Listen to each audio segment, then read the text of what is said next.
I just wanted to thank you all for being here today at the Chicago Cultural Center for the 11th Annual Creative Expo.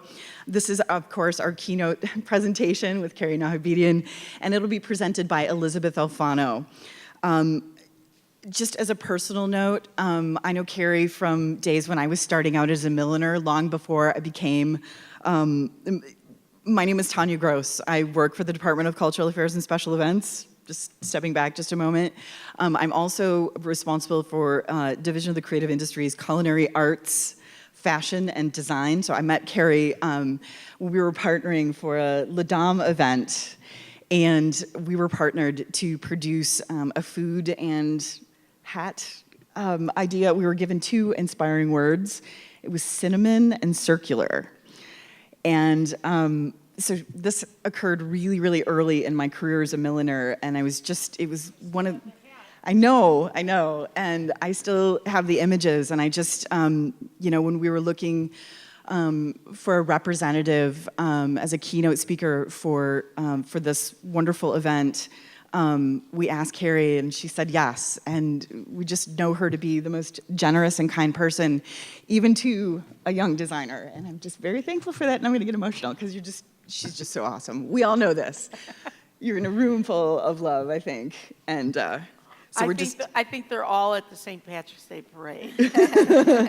That's what I think too. So the folks that they're missing out on the live performative aspect of today, they'll be able to see it again. I can't compete with the Green River and beer and restaurants open at 7 a.m. Oh, cheap beer, the trade-off. It doesn't make sense to me. So you can see we're going to be informal with this. This is going to be much more conversational. I don't know if you were at yesterday's keynote presentation with the Astor Gates. You also might have seen me on stage with Maria Pinto. We want this to be warm and welcoming. We'd love to have your questions. We'll save those to the end. So I'm going to give you a canned bio of the lovely Elizabeth Alfano, who's going to come out in just a moment and have a conversation with Carrie. You're going to see me back over here fumbling through slides, trying to keep up with this really dynamic conversation. So this is how we're going to roll today. So thank you again for being here. So Elizabeth is a food, entertainment, arts, and cultural journalist, has been bridging the gap between artists and the public for almost 20 years. Born to parents who were odd collectors and dedicated art enthusiasts, she went on to study art history and fashion in Paris and Florence. She returned to Chicago and owned a successful international art gallery for 10 years, stretching her arts connections beyond the visual arts to all art communities throughout the city.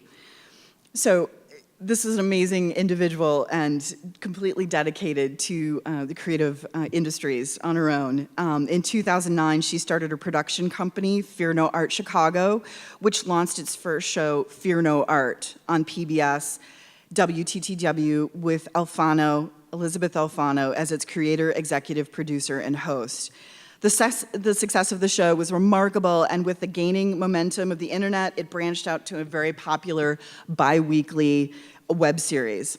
So with all of the success, Elizabeth, in her own right, has developed an amazing brand, Fear No Art, the dinner party. So we're delighted to pair these two dynamic and beautiful human beings together to have a conversation about culinary arts in Chicago and Carrie's amazing career. So with that, I welcome Elizabeth Alfano. Thank you. Oh, my pleasure. Thank you. Thank you very much for that. I appreciate it. Thanks for coming, everyone. Thanks for being here this morning. It is St. Patrick's Day, and it is early, so I appreciate that you're here. We are an intimate group today, so feel free to get close. Feel free to come close to us. It's going to be very casual here as I speak with Carrie. Hopefully you have your coffee. Maybe you've even had a little breakfast, but breakfast or not, you are going to be wanting more after we speak with lovely Chef Nahabedian about food, her career, and the culinary landscape in Chicago. It's truly an honor to be here moderating with Carrie, because probably everyone in this room knows she is such a generous person, and she has given so much to the Chicago community. We'll talk about her own family roots, but how she really extends that to our community as a whole. So it's just a treat, really, to be here with her.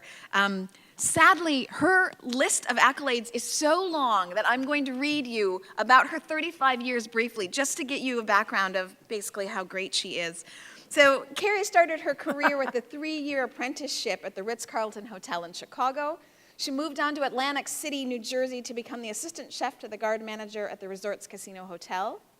She moved back to Chicago to work at Le Perroquet before moving on to a variety of restaurants in Europe, all throughout Europe and the United States, where she returned to Chicago to be the first woman ever, we're going to hear that a lot tonight, first woman ever to work at Chicago's Le Français.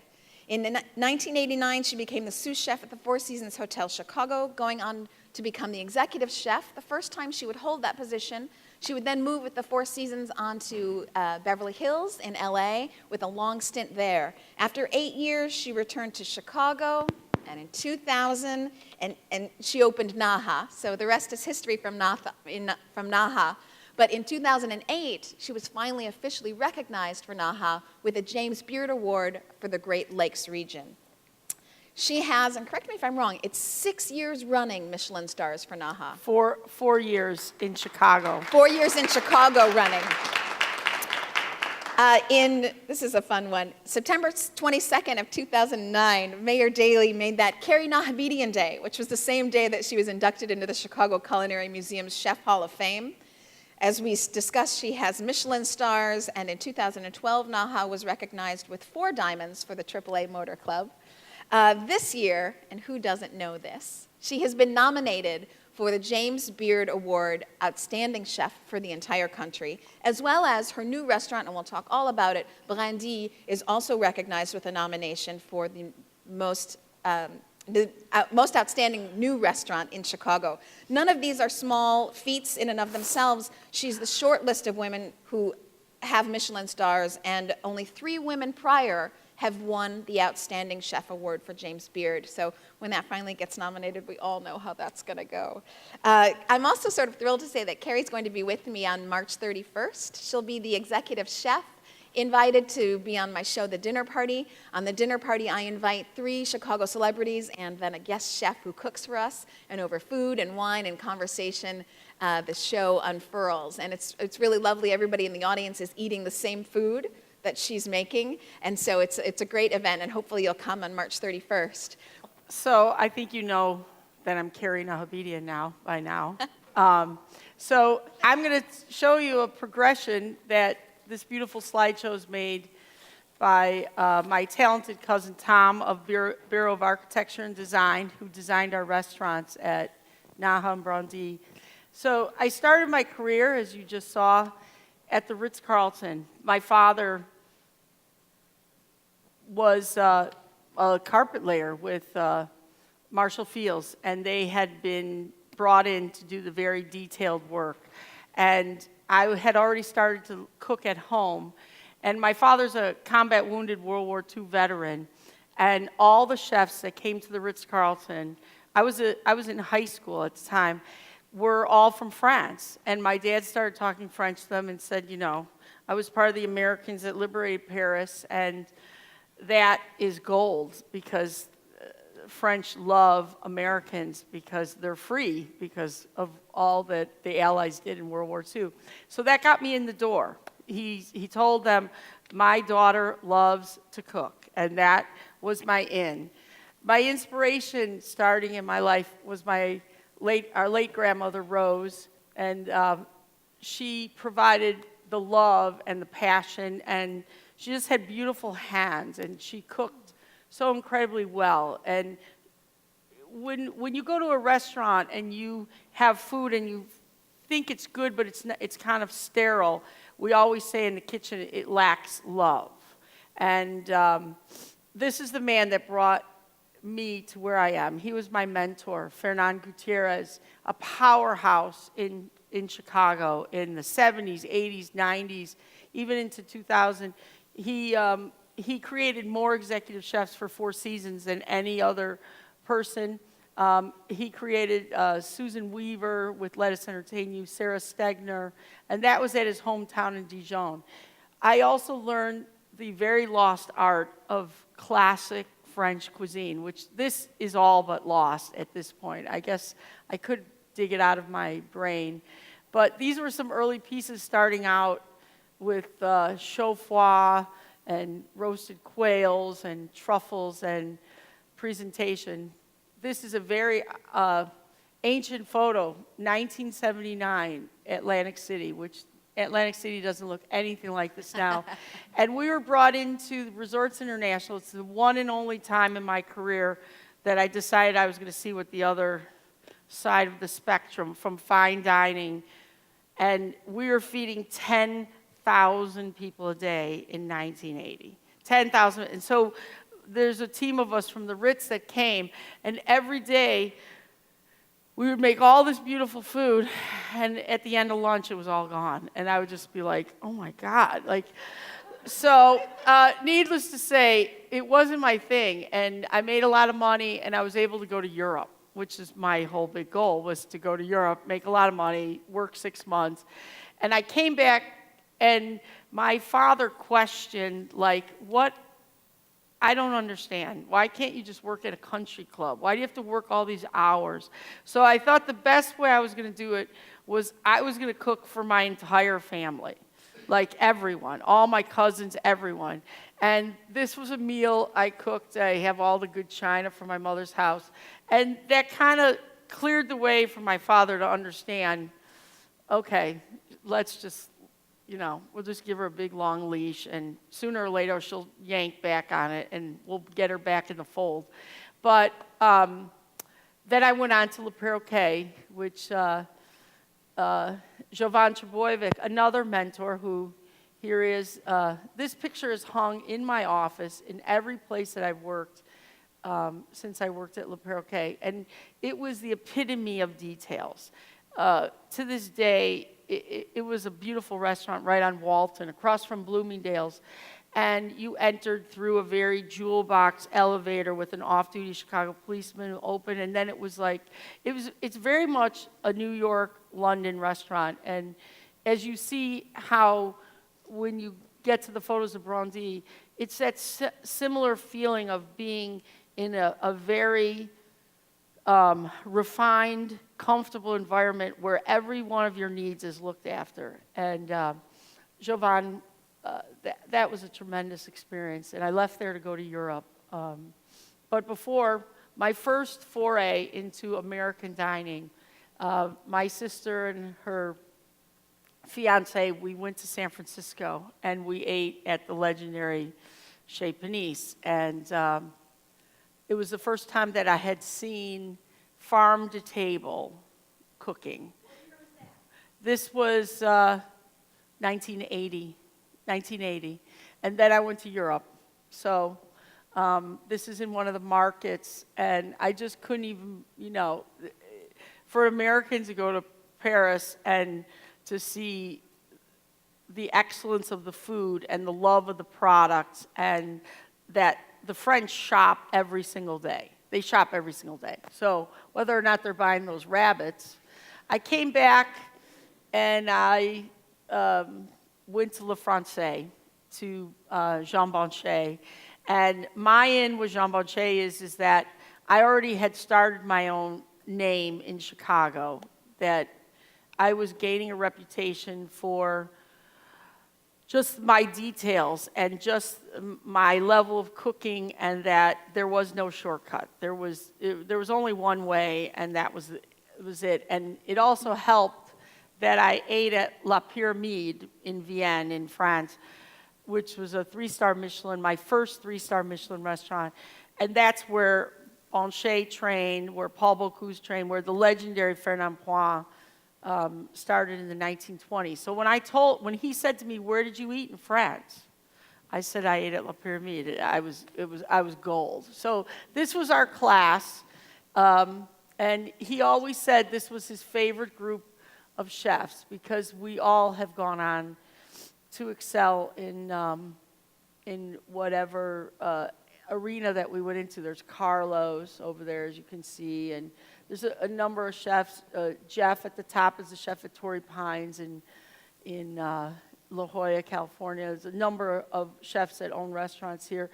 Amy, a woman that joined our kitchen, her husband is, I think, like president of ABC or something like that. So it was a really great group of people, and he taught us the passion and the love, and just that you have to be multidimensional when you're a chef. Like, Banchet was a chef, but he also had the love of race cars and dining and travel. So that's where my love started. Richard Knox was the chef, and he has an inn up in Wilmot, Wisconsin. Greg Mulcahy, longtime chef with George Jewell. I think he just recently retired. But that friendship forged years and years. And as I was talking to Elizabeth early on, that it's up to us to keep being creative. You have to keep bringing people into your fold. And this is a showing of like one dish, how you present, and it looks different than on a glass dish. And how one dish pops and one dish loses it. And this is just a little caviar foie gras canapé. Blanchet passed away in November, December last year. And he was a powerhouse in my career because he loved women, and he loved women in the kitchen, because he always said every great chef learned from their mother or their grandmother. So he didn't believe in this whole idea that you're a chef first. It just happens that you're a woman. If you're an astronaut, it just happens that you're a woman. So he one day he asked me to go to help him with a cooking demo because he had an accident, lost his finger in an accident in the kitchen. And he said, it's no big deal, we're just going to go to Marshall Fields, and I need you because you can talk to the crowd, and you could work because you have that ability, but also you need to make sure about how I make everything, the little details. But he left out the part that it would be as if right now, if all of a sudden, Grant Achatz suddenly went to Bloomingdale's and cooked. You're not going to have 50 people there. You're going to have 500 people there.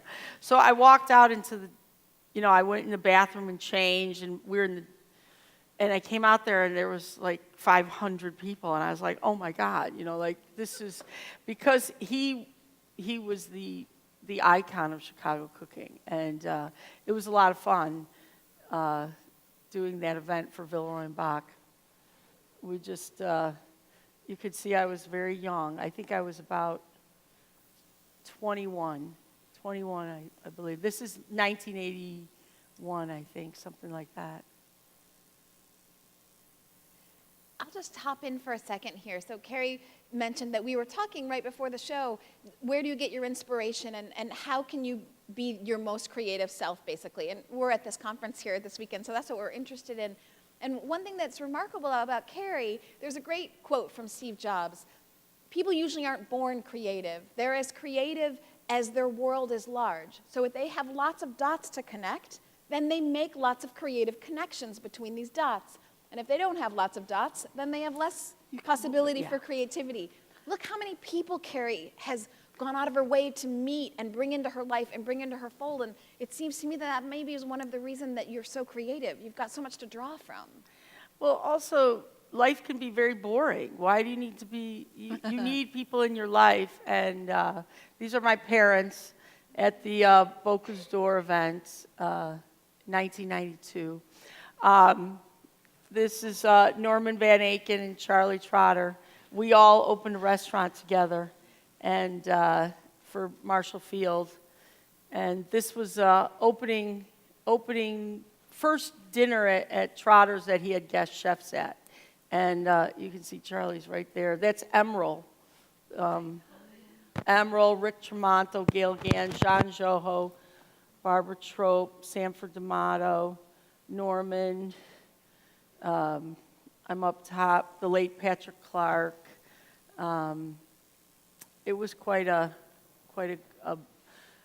event, and then I moved on to hotels. Latour at the Park Hyatt. We won the Ivy Award, which we had our dish on the cover of Restaurants and Institutions, and as I was explaining earlier to Tanya, that the Ivy Award can be given to anyone in the food service industry. It's just excellence in your food service. So a prison can get it, a railroad line can get it, a hotel, Alinea can get it, La France can get it. So it's all very varied, and that was a lot of these people here were still all friends. Then I'm the Chicago girl leaving Chicago. I'm the epitome of Chicago. I love this city. There isn't anything I don't like about Chicago. And I went to California. And I remember getting off the airplane, and Four Seasons had said to me, we need a lot of help at this resort. I had opened the big Four Seasons Chicago as assistant executive chef, moved on to executive chef, and they said, we have a lot of trouble at this hotel. And I remember getting off the plane, and the sun was setting, and the mountains were there, and in Santa Barbara, you land on the runway, you get off on the runway, is what I mean. And I smelled the eucalyptus, and I saw the ocean, and I said, yeah, I think I could handle this for a little bit of time. And this is where I really developed my style of cooking for California, which was a Riviera style. And Santa Barbara, that whole coast, is the American Riviera. It's the closest thing in the United States that mirrors the French Riviera.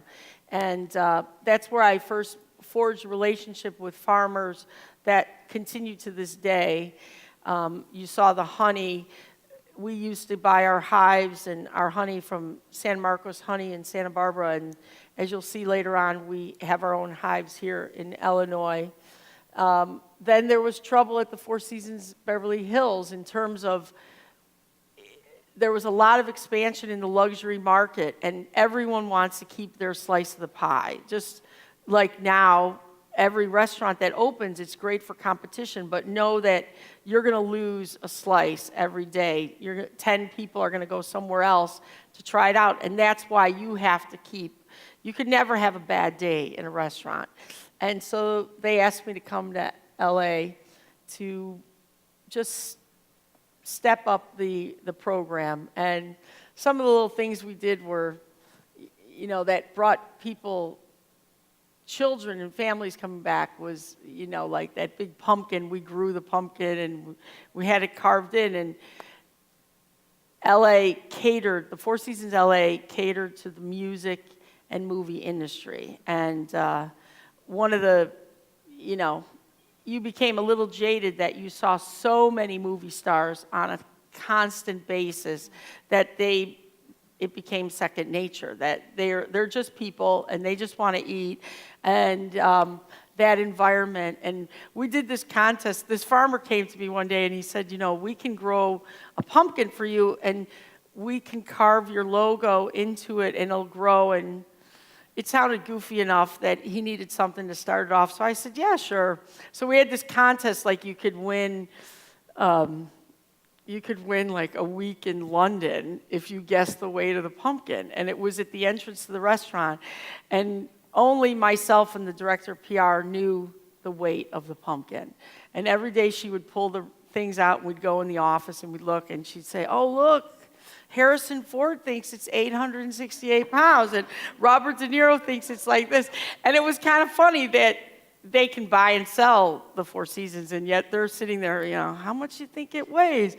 And so we gained a kind of fun. We took a whimsical approach to a very serious hotel. And this was like a little promotion we did about the restaurant, highlighting the best of what California had to offer. And I saw an interesting quote. Ferran Adria of El Bulli, the famed El Bulli, was in Chicago yesterday, and he has a quote in his book, which is, if you're only talking about where your food comes from, then maybe that's the most exciting thing about your food. And it's the truth, so that all food comes from a farm. It just depends what type of farm it's coming from. And all food you hope is humanely raised, and all food you hope the fisherman is caring for the product as it comes out of the ocean or the lake. But it's also what you do with it. So we were the only 3 women chefs in Four Seasons for like forever. And even now, there's no executive chefs in Four Seasons. That's Sarah Stegner from Prairie Grass Cafe, myself. Susan Weaver is a partner with Let Us Entertain You. Susan had New York, and I had LA, and Sarah had Chicago. And we did like a diva thing. And you could see us, we're doing the opening of the Green City Market cooking demo May 5th. This coming year, up. May 5th. This year, Yeah. May 5th. Okay. So part of how you keep yourself inspired is that as a chef, the media paints a picture that all we do is have fun and we live on television and we travel, which can be kind of true, but it's also a lot of work. And we were asked to go to I was asked to go to South Africa. And sometimes you're asked to go somewhere because it's good for your personal life, like, okay, I can get a trip to South Africa. But in this case, it was Nelson Mandela was expanding on education within the system, and he started a culinary program to teach students. And I thought it would be a tremendous thing. Little did I know how involved it would be, but I luckily took Kevin Hickey, who's the ex-chef of the Four Seasons, and my talented pastry chef Donald, and I said, okay, we're going to go to South Africa. And we created 3 tasting menus for an entire week in a restaurant in South Africa. Each hotel had a different chef from around the world. And every day we had to go out to the farms and find our food because there was no market, there was no purveyors. It was, I remember seeing the tops of the fennel and in the grocery store, and I'd go to the guy, I said, okay, you see these fronds? He said, yes. I go, the bottom, where's the bottom? Oh, and then he'd go out back and there would be all these pigs and hogs and animals eating the fennel bulbs. And I'm like, okay, so the next time you take them out of the ground, I want the fennel. And so it teaches you that not everyone speaks your language. So here's a perfect example that I have no clue what it says, but we were in the newspaper in South Africa in Dutch. And to this day at NAHA, we still get people from South Africa, mainly the winemakers who remember, because it was a very big promotion. This is sometimes a detail is so involved that you have to let it go. And my pastry chef in LA, Donald Russell, who was a gold medal Bocuse d'Or, Coupe de Monde pastry winner and coach, came up with this dessert for a women's luncheon, and the women were notorious for being gossipers. So he came up with this dessert called the Cone of Silence. And it was just kind of his way of mocking them, and it stood upright. So when you got it, it was upright. And when I saw the dessert, I said, great, we're gonna expand upon this. And it was a very difficult dessert to make, and it got photographed, and next thing you know, it was on the cover of a book, The Modernist View of Plated Desserts. And this picture also hangs in my office because it's an example of one man's vision to push the boundary and say, you can do something. Now, you have to understand, this is long before molecular gastronomy. This is long before Ferran Adrià started to say, we got to think outside the box. So this is my cousin Michael Nahabedian, and we're owners and partners at NAHA and Brandy. And so now, that's it. We left California. I told my family I'd be gone for a year or two, and I was gone 10 years. And Michael called me one day and said, is the joke over yet? When are you coming back to Chicago? And I was in Chicago with Charlie Trotter. We were doing a dinner, and he whispered to me that Gordon was going to retire.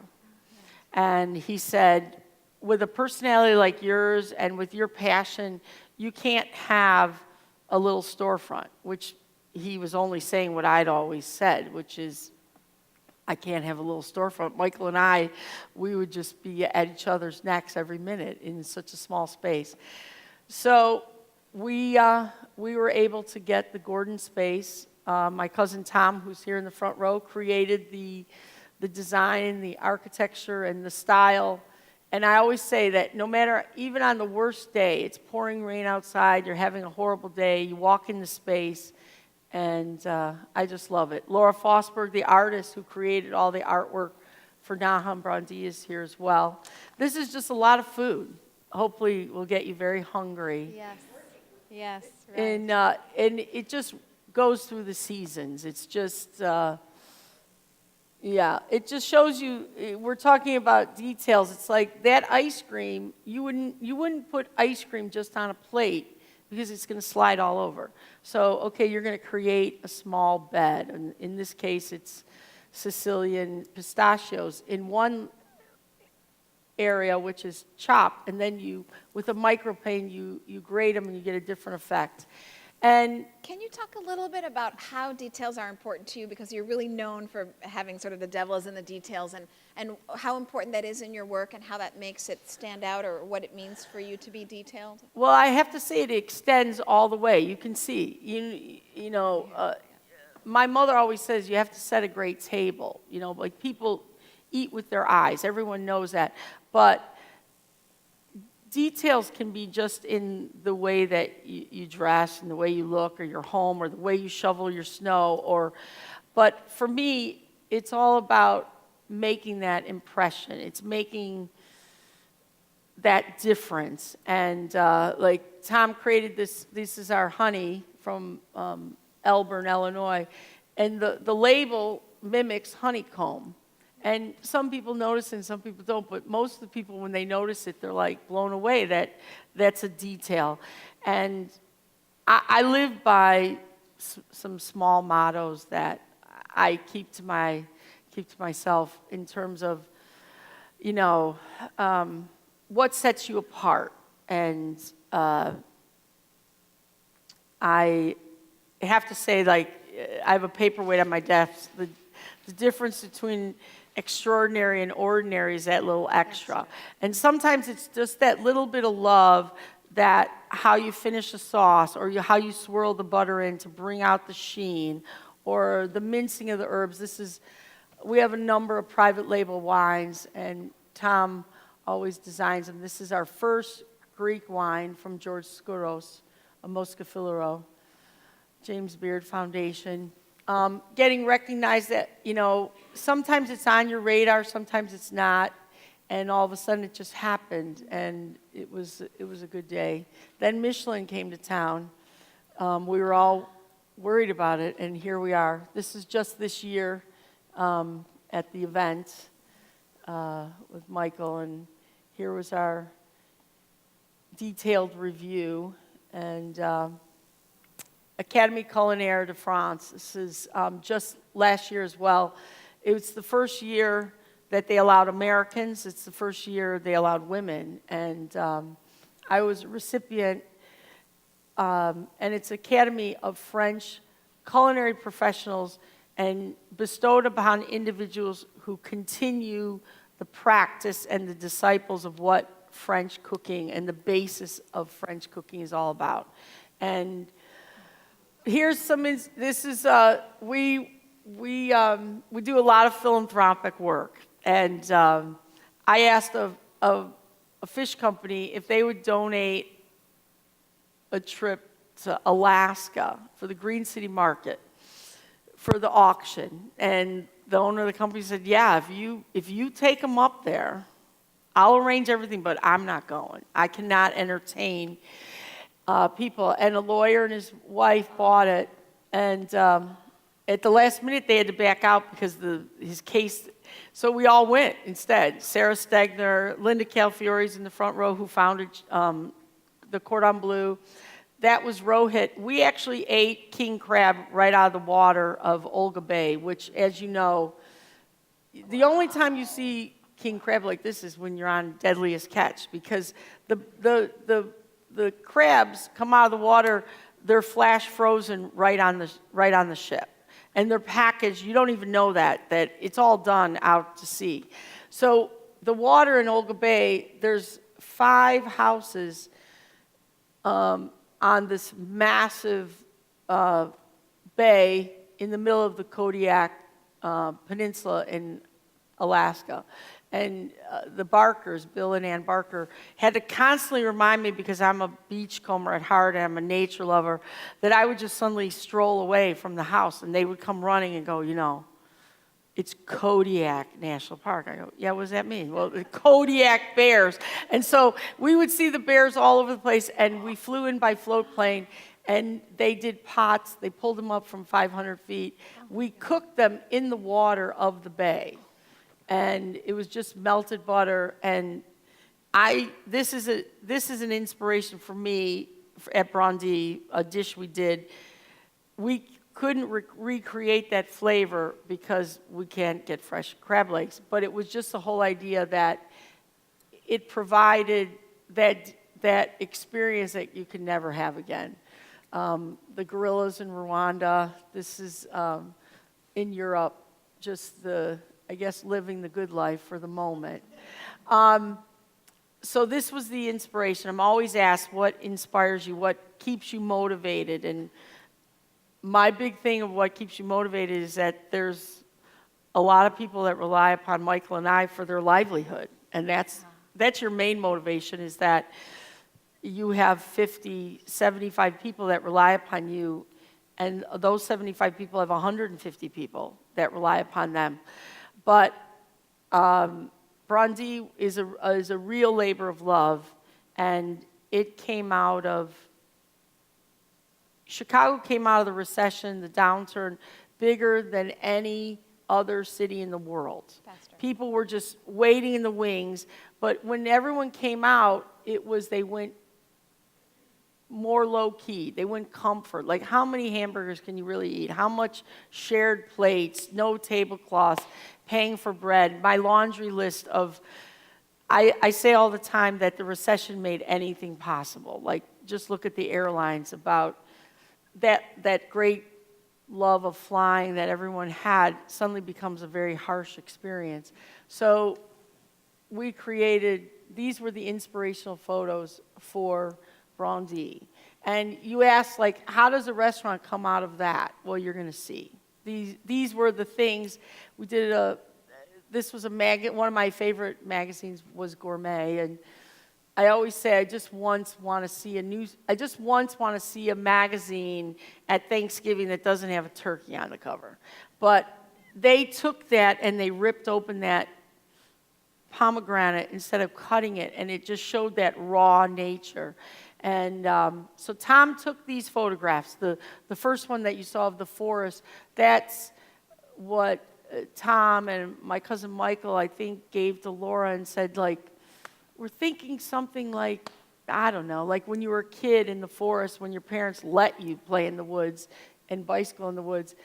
And so that's how that all came about. But our love of Dutch masters of Vermeer. So Tom found a photographer who photographed in that style.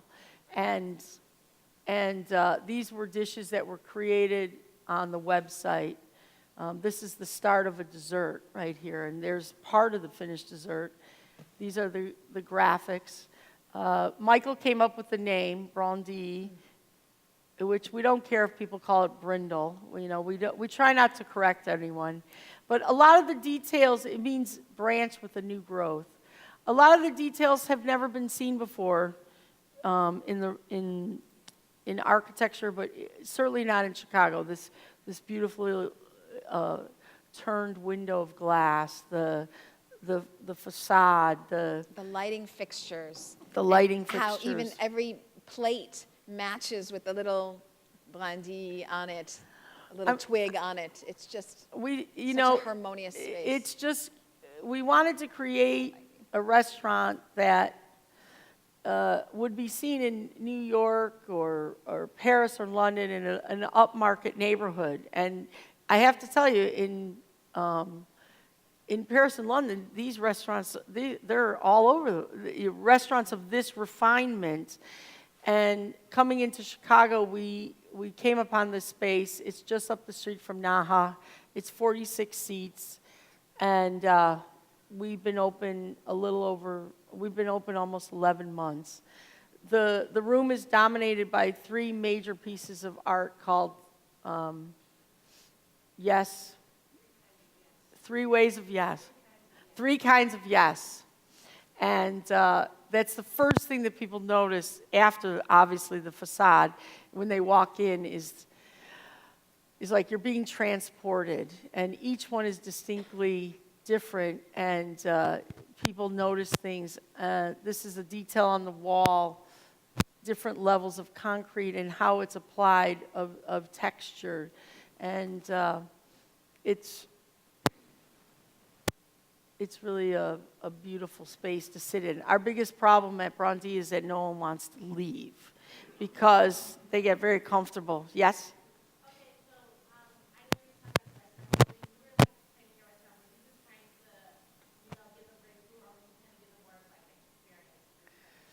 Well, as we always point out, 99% of people go to a restaurant to eat. The other 1% are going to have a drink at the bar. But you always want to create an experience. You want to create the mood so that when people come in, they're feeling comfortable right off the bat, that they feel like this is a place that I can come back to, and this is what sets the tone. There's a reason why you go to each restaurant, because you feel comfortable or you love the look of it. I know designers that won't eat in restaurants unless they're beautiful, right, because they just can't stand to see velour versus velvet or something like that. So, and I think this is phenomenal examples of how detail-oriented you are and how there's just no stone left unturned, and what that's really done for your reputation. I mean, you're sort of known for the lady of details. Well, it's also, I teach my cooks to cook as if you were receiving the food yourself. Cook as if you're cooking for yourself. And obviously, that can extend to anything. If you like your hamburger bun burnt, well, then I gotta rethink that so that not everyone likes a hamburger bun burnt. So, but chefs, cooks, restaurateurs are notoriously critical, so we're our own worst enemies. You have to understand that this is beautiful, but I can still say, okay, we can keep growing from this dish. We can, you never want to be completely satisfied, because the minute you do, you let your guard down and somebody else moves in on you. Well, and how do you keep reinventing yourself? Because now you've been at this 35 years. Well, this is an absinthe dinner. Once a month at Brondee, we do a very personalized 8 seats at the bar absinthe dinner, and Steve Caro, our bar director, and you see all the accoutrements come from Europe. They're all hand done, and it's a personalized experience. You don't ever reinvent yourself, because you are who you are. You don't suddenly, I wouldn't suddenly turn NAHA into an Indian restaurant, because that's not what I know. And I could certainly cook Indian food, but to immerse myself into it and sell everyone on Indian food, I'm steering away from what started me in the direction that I'm in now. That, right. And what you do instead is that you just keep things fresh. You just keep things alive, and you just continue to grow. But what does that mean exactly? Fresh as in the food, or fresh as in your life, the stimuli around you? The stimuli around you. That, like I said, the minute that you start feeling like everything's, you can become a little complacent. Sure. And when complacency happens, it's always in the slow time. When things are busy, you have no problems. When you're slow, that's when you get all the people that are unhappy. You saw a lot of that in the economic downturn, that people were very snippy. People were very agitated because they were worried about their own personal life. They were worried about work. They were worried about just about everything. So we found that we had to we reinvented ourselves, that we had to open the bar. We had to open the the bar at 5 o'clock versus 5:30 because so many people were getting out of work at 10 to 5. Want a They drink, couldn't even yeah. make it through the whole day, and Yeah. they're like, I need something. And we expanded on the bar menu because more and more people were eating at the bar because the men were stressed out from work, Right. and they needed a buffer before they went home to eat, and they would come to the restaurant and have whether they're eating bar food or they're eating something. At NAHA and Brunsey, we don't have a lot of rules. And the biggest rule at NAHA is that you can't eat the lunch menu at dinner and you can't eat the dinner menu at lunch. But even if you give us a notice, like if you give us a day's notice, okay, then we can make that happen. But I think how we reinvented ourselves during the economic downturn was exactly that. Like, you found a way to communicate to everyone at their level of a comfort level. Finding what they needed for the comfort of the time, because that, of course, changes with, if we've got a great economy, a low economy. I mean, that's the sort of having your pulse on how people are feeling changes all the time. I always say, don't make your customers beg for anything. I talk to the busboys and say, if there's 6 people sitting at the table, don't put 2 butters down. Put 3 butters down so that a person doesn't have to keep saying, Elizabeth, Reach. pass me the butter, pass me the butter.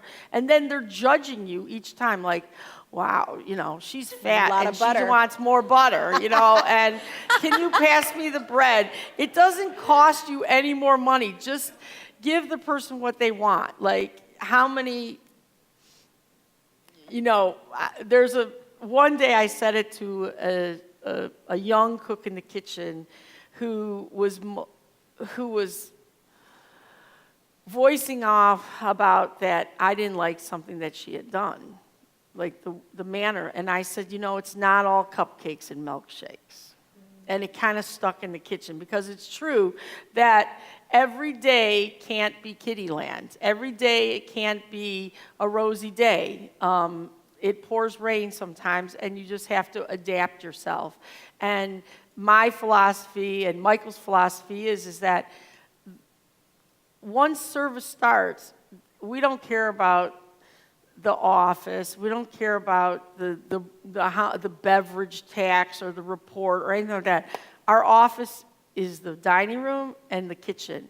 And especially during the economic downturn, you found that as consumers, as clients, guests, whatever, everybody was telling you no.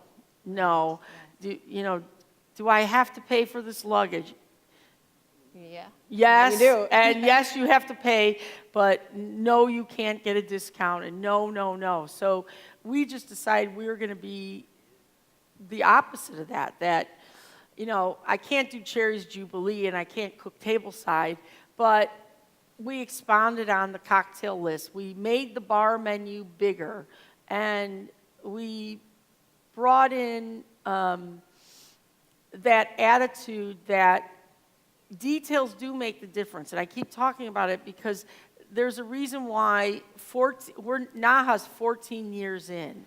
And when we opened NAHA, there was only probably 4 restaurants that were very similar in terms of the architectural design and the chef-driven style of cooking. And now there's probably 45 restaurants of that. And you have to set yourself apart. Yes?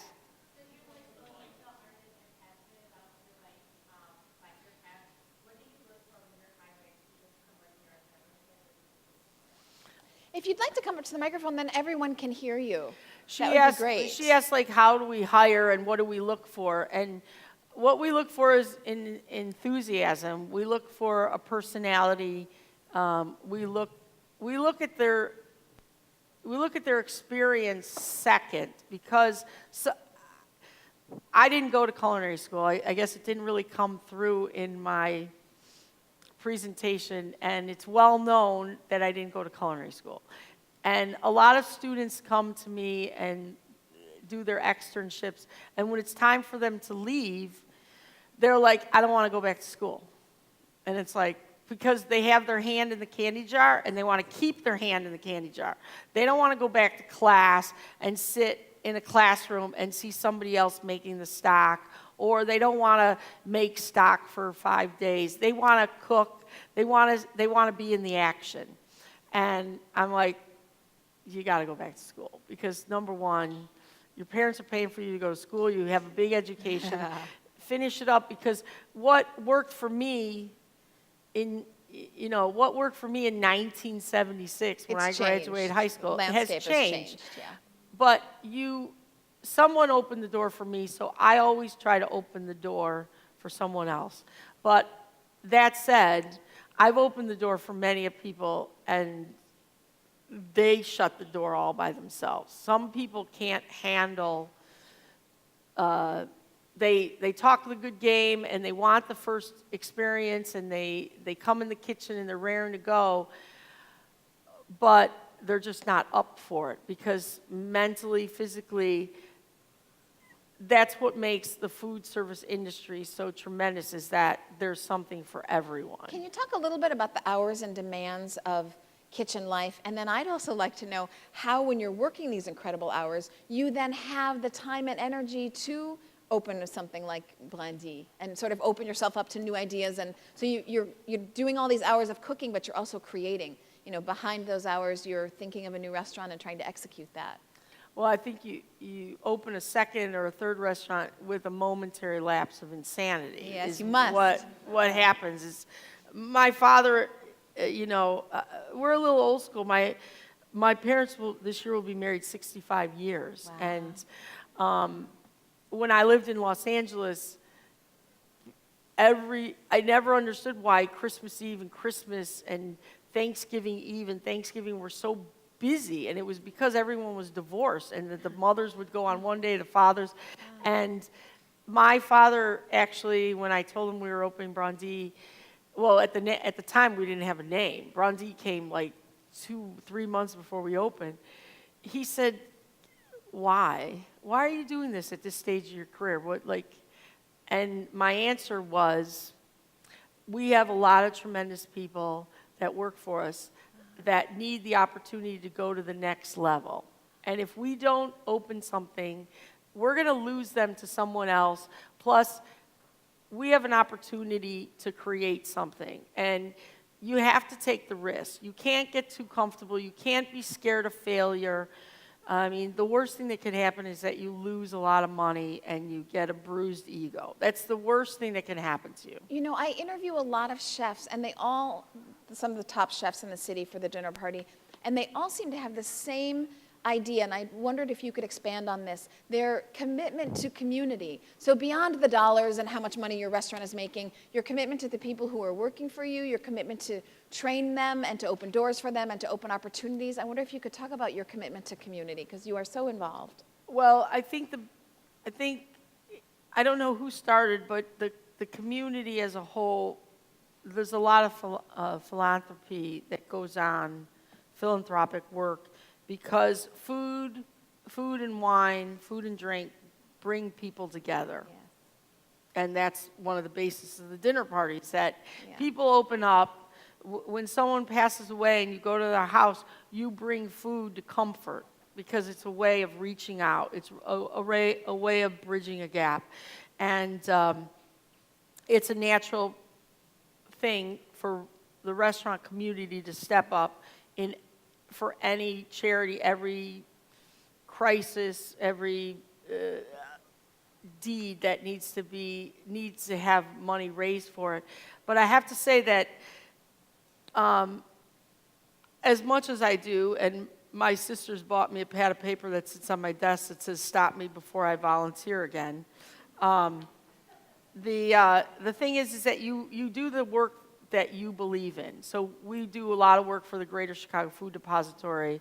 We do a lot of work for the Taste of the NFL, the Shedd Aquarium, the Green City Market. It continues, it goes on, because as we feed thousands of people a year at our restaurants, 7 out of 10 people in Cook County are hungry. Right, sure. Go to bed hungry every single night. So the Greater Chicago Food Depository feeds hundreds of thousands of people a day across the region. So it's a small amount of money that it's all labor and it's all love, and it all comes back to you. I think that's really sort of the summation of this talk today, is that it's all love. There's really no way to do this kind of work and this much work for this many years without immense passion. I want to thank everyone for coming. Because Thank it's you. such a small, intimate group, we're going to stick around for questions, so we thought that might be the easiest way, is just to come up to Carrie or myself, if you have one, and talk to us. Yes? Yes, please. Just with what you saw here in the presentation, I don't know if there's anybody here. It sounds like there might be people who are interested in getting into cooking and in this industry. But one thing I just want to say about Carrie, because I've known her for 20 years, that was certainly evident. But when you have that there's a raw, robust, like, talent and energy Yes. that she's got. Yes. And then you mix that with discipline and, like, laser-like focus. Yes, right. Something that you don't even get in school. It's pretty amazing. Yes, it's pretty rare. It's rare, and then this passion for nature and travel and distilling it all down To into the- what she does. Right. It's truly unbelievable. Yes. But it can rub off on you, her energy and her focus and her generosity. People are like that. It's just Yes. spreads it out. Yes. And you can eat from that. Her chefs do. Comes through the food. Yeah. And her friends and her family. Yeah. Well, it Yeah. all ties in. I mean, people say, what did the gorillas in Rwanda do? It wasn't, well, the gorillas in Rwanda, they're the only animal besides human that prepare their own food. Oh, I And didn't know that. And I never knew that, but you saw them, they break down the tree and they shred the vines and they take weeds and they make their own little salad. And you're sitting there and you're just like, oh my God, Incredible. they're 97.9% human. It's So wonderful. did I make gorilla food when I came back? No, but there was some inspiration From that. about that rawness and what Jane brought up. The key thing, ma'am, that you asked a lot of questions about is that you do have to have a discipline, you have to have a focus, but that discipline focus you have to have if you own a button shop on, State Street. You just have to love what you're doing every single day. Thank you. Everyone, for staying with us. I hope you'll come to the dinner party. You can talk to Carrie a lot more, and mostly you can try her food.